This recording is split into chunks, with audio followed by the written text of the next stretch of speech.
Hello everyone, welcome to Minute MRCP. In this video, we're going to discuss the management of acute ischemic stroke, based on the 2023 National Clinical Guideline for Stroke, together with important NICE recommendations. We'll cover the initial management of acute stroke, thrombolysis, contraindications to thrombolysis, mechanical thrombectomy, and finally, secondary prevention after an ischemic stroke. Let's begin with the initial management of acute ischemic stroke. The first priority is to stabilize the patient and prevent further brain injury. Several physiological parameters should be maintained within the normal range because abnormalities can worsen neurological damage. Blood glucose should be kept within normal limits. Both hyperglycemia and hyperglycemia can mimic stroke or worsen the extent of brain injury. Adequate hydration should be maintained because dehydration can reduce cerebral perfusion and increase blood viscosity, potentially enlarging the infarct. Oxygen saturation should also be maintained within the normal range. Supplemental oxygen is not routinely required unless the patient is hypoxic. Body temperature should be kept normal.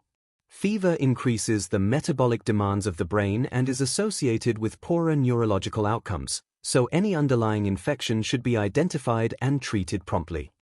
Now let's discuss blood pressure management. Unlike many other medical emergencies, blood pressure is not routinely lowered in the acute phase of an ischemic stroke. This is because the elevated blood pressure helps maintain cerebral perfusion to the area surrounding the infarct, known as the ischemic penumbra. Lowering blood pressure too aggressively may reduce blood flow to this vulnerable tissue and increase the size of the infarct. However, there are important exceptions. Blood pressure should be treated if there are complications such as hypertensive encephalopathy, or if the patient is being considered for intravenous thrombolysis. The 2023 guideline also recommends considering blood pressure reduction in patients presenting within 6 hours of symptom onset if the systolic blood pressure is greater than 150 mm of mercury, particularly when reperfusion therapy is planned. After brain imaging has excluded intracranial hemorrhage, aspirin 300 mg, given orally or rectally, should be started as soon as possible. If the patient has atrial fibrillation, anticoagulation should not be started immediately. According to the Royal College of Physicians, anticoagulants should only be started after brain imaging has excluded hemorrhage, and in most patients, treatment is delayed until approximately 14 days after the onset of an ischemic stroke, to reduce the risk of hemorrhagic transformation. Patients with a cholesterol level greater than 3.5 millimoles per liter should be started on a high-intensity statin for secondary prevention. However, many clinicians delay starting statin therapy for at least 48 hours, as there is a small concern regarding hemorrhagic transformation immediately after the stroke. Now let's move on to thrombolysis. Intravenous thrombolysis is one of the most effective treatments for acute ischemic stroke. It works by dissolving the clot that is blocking blood flow to the brain. In the United Kingdom, approximately 10% of patients with acute ischemic stroke receive thrombolysis. Because treatment is highly time-dependent, it requires a dedicated hyperacute stroke team capable of rapidly assessing patients, interpreting brain imaging, and delivering treatment without delay. The thrombolytic agents used are alteplase or tenecteplase. Traditionally, thrombolysis is recommended only when two important criteria are fulfilled. First, treatment must begin within 4.5 hours of symptom onset.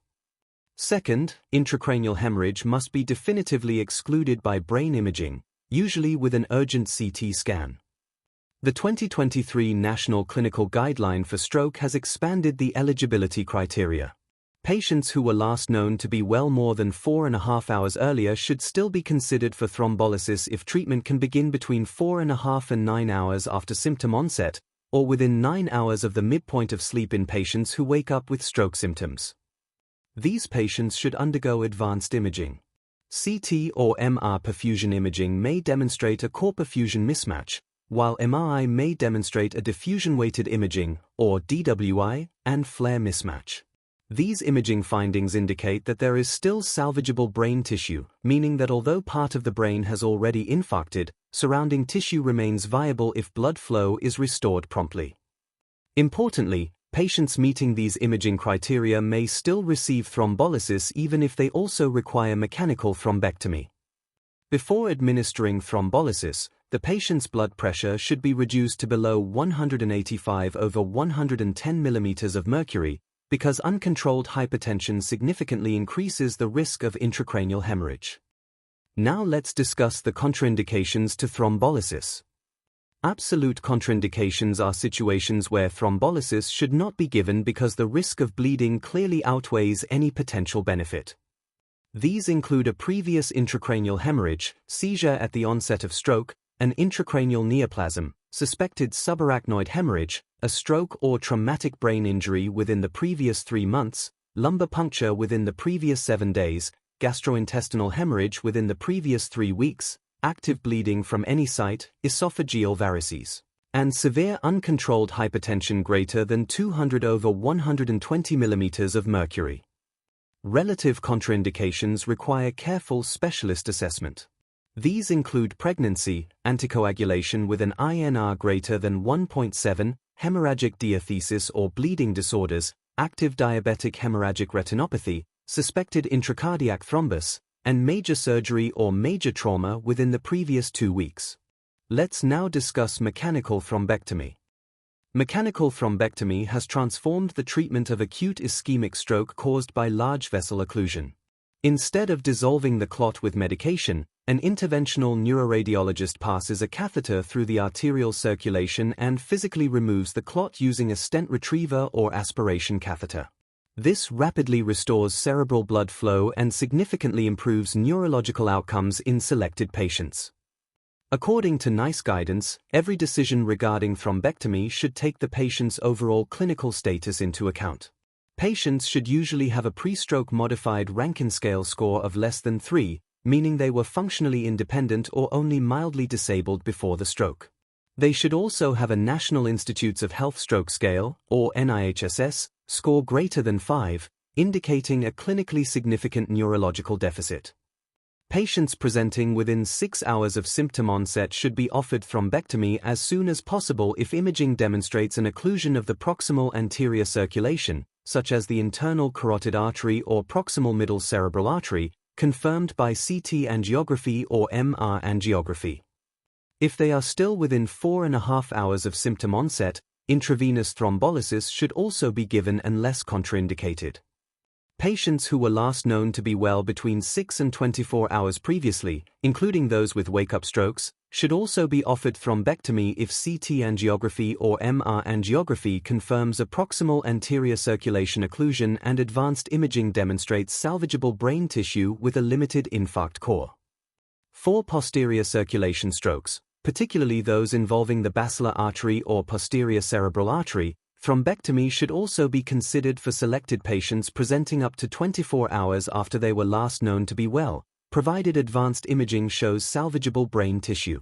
If these patients present within 4.5 hours, intravenous thrombolysis should also be administered whenever appropriate. Finally, let's discuss secondary prevention after ischemic stroke. The aim of secondary prevention is to reduce the risk of recurrent stroke and other cardiovascular events. Current NICE guidance recommends Clopidogrel as the first-line antiplatelet agent following an ischemic stroke. Aspirin should only be used if Clopidogrel is contraindicated or not tolerated. Older guidelines recommended combining aspirin with modified-release dipyridamole, but Clopidogrel is now preferred because of its greater efficacy and simpler treatment regimen. Another important strategy is carotid endarterectomy. This surgical procedure removes atherosclerotic plaque from the carotid artery and reduces the risk of future strokes. It is recommended for patients who have experienced an ischemic stroke or transient ischemic attack affecting the carotid territory, provided they are not severely disabled. The operation should be considered when there is greater than 50% carotid stenosis according to the North American Symptomatic Carotid Endarterectomy Trial, or NASCET, criteria. Remember that older guidelines used the European Carotid Surgery Trial, or ECST, criteria, where the threshold was approximately 70% stenosis. This difference is due to the different methods used to measure carotid narrowing. Timing is extremely important. Carotid endarterectomy should be performed as soon as possible, ideally within 7 days of symptom onset, because the risk of recurrent stroke is highest during the first few days after the initial event. Let's finish with a quick summary. During the acute management of ischemic stroke, maintain normal blood glucose, hydration, oxygen saturation, and body temperature. Do not routinely lower blood pressure unless specific indications exist, particularly when thrombolysis is planned. Give aspirin 300 mg once hemorrhage has been excluded. Delay anticoagulation in atrial fibrillation until approximately 14 days after stroke onset. Start a high-intensity statin in patients with elevated cholesterol, although many clinicians delay treatment for the first 48 hours. Thrombolysis should usually be given within 4.5 hours, but selected patients may benefit up to 9 hours based on advanced imaging. Mechanical thrombectomy is recommended for patients with large vessel occlusion, particularly in the anterior circulation, and selected patients may still benefit up to 24 hours after they were last known to be well. For long-term secondary prevention, Clopidogrel is the first-line antiplatlet agent, and carotid endarterectomy should be performed as early as possible in suitable patients with symptomatic carotid stenosis. Thanks for watching 2-Minute MRCP. If you found this helpful, don't forget to like, share, and subscribe to 2-Minute MRCP for more quick revision videos.